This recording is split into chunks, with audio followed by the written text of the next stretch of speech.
Welcome back, mga kaldab. Ito na naman po ang inyong lingkod, si Mr. Destiny. At magbibigay po tayo ng pinakamainit na update po ngayon sa social media. Ito po yung pinaka-latest video, mga kaldab, na kung saan nga po kumain sa Calgary, mga kaldab, Canada, sina Alden Richards at si Catherine. Gaya nga po ng lagi kong pinapakita, pansin nyo po ba na laging nagmamadali si Catherine? At si Alden Richards laging nasa huli. Hindi man po talaga siya yung masasabi mong, kumbaga, yung laging nasa gilid, yung nasa tabi lagi ni Alden Richards. Di po ba? Pansin nyo, ang dami mga video, ang dami mga bali-balita, mga kaldap, na talagang mapapaisip kayo. Maraming mga bagay-bagay na kumbaga sinasabi na, nako Mr. Destiny, kumbaga alam yung ang ibig kong sabihin, mga kaldap, yung kahit kasi anong pilit po nila, talagang mapapaisip ka, di po ba? Talagang alam nyo na, di po ba, mga kaldap, na kahit saang anggulo tignan, wala po akong nakikitang kilig moments. Yun po yung pinupunto ko, na hindi nila naiintindihan, sinasabi nilang may mga kilig moments. Saan banda, di po ba? Yung mga picture po nila, yung mga interview ng ABS-CBN, yun po yung gusto nilang ipalabas. Ano na yan, nakasetup na yan eh. Kumbaga, scripted na yan, di po ba? Kailangan pag interview, magkatabi sila. Ang pinakamaganda po talaga makita, itong off-cam, di po ba?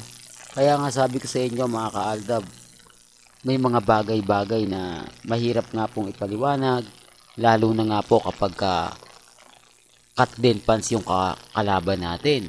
Di po ba? Kasi ipagpipilitan po talaga nila yung hindi naman talaga pwede.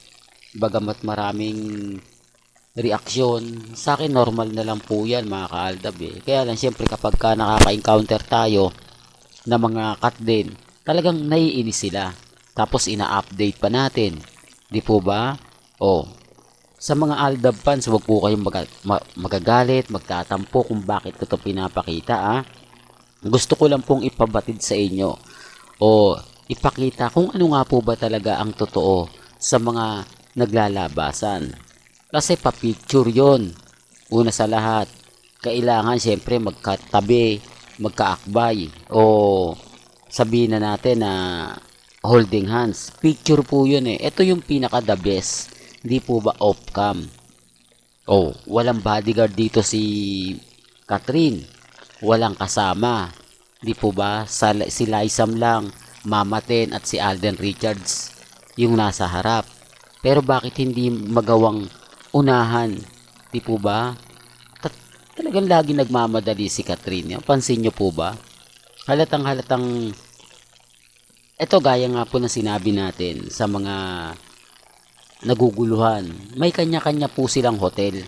Sila Jorus kasama po nila Direk Cathy Molina. Si Alden Richards medyo malayo po ata yung hotel sa hotel nila Catherine. Pansin nyo? Kasi yung isang video po nila Liza, Mama Ten, talagang wala si Alden Richards. Matagal bago nakarating si Richard Polkerson. At doon po sa video na pinakita natin na mag-isa si Alden sa sasakyan, doon pa lang mapapaisip na po kayo, no? Sino nga po ba yung sakay ng sasakyan na yon? Kung wala doon si Mama Ten at si Liza. Real ko kaya, mga kaaldab. O, pwede nyo bang sabihin si Alden Richards yan. Siya lang yan, tsaka may kasama siya. Ang pinakalagi niyang kasama si Mama Ten, bukod doon wala na. Wala po tayong ibang kilala na pwedeng makasama ni Alden Richards doon. O, di po ba? Although may mag-iiwan ng PA, wala naman po tayo nakita. Kita nyo naman po. Nung umalis po sila, 3 lang sila, di po ba? O, sinasabi ko lang po ito para mas klaro. Sinasabi ko lang po ito para mas, hindi po ba? Kaya dun sa mga taong nagsasabi ng ganito ganyan, kampante lang po kayo. Maging matatag. Sa dami po ng mga kumakalat ngayon sa social media, sa dami ngayon ng mga taong kumbaga nagsasabi ng ganito ganyan, hindi po ba? Kaya nga po ako hindi ako basta-basta nagpapa-apekto eh. Sa ngayon, relax lang po kayo. Sa ngayon, kampante lang po kayo. Kasi darating din po yung point mga kaldab, magkakaalaman din tayo eh. Di po ba? Pasensya na po kayo kung bakit paulit-ulit ko itong sinasabi. Para po sa mga mami, sa mga titas, sa mga senior na kumbaga hanggang ngayon, nag-iisip. Hanggang ngayon, nagtataka kung bakit, kung ano, ang mga kaganapan ngayon. Bakit si Mengay may mga ganito, bakit si Alden may mga ganon. Normal na lang po ito kasi sabi ko nga po sa inyo, pag natapos po ang Sarsuela, doon lang po talaga tayo makakakita ng ginhawa. Di po ba? At saya. Gaya nga po ngayon, may issue. Di po ba? Kung ano-ano po yung mga komento po nila sa in-update natin. Patungkol nga po kay Congressman. Di po ba? Kay Mengay. O yung hiwalayan, yung annulment. Maraming galit.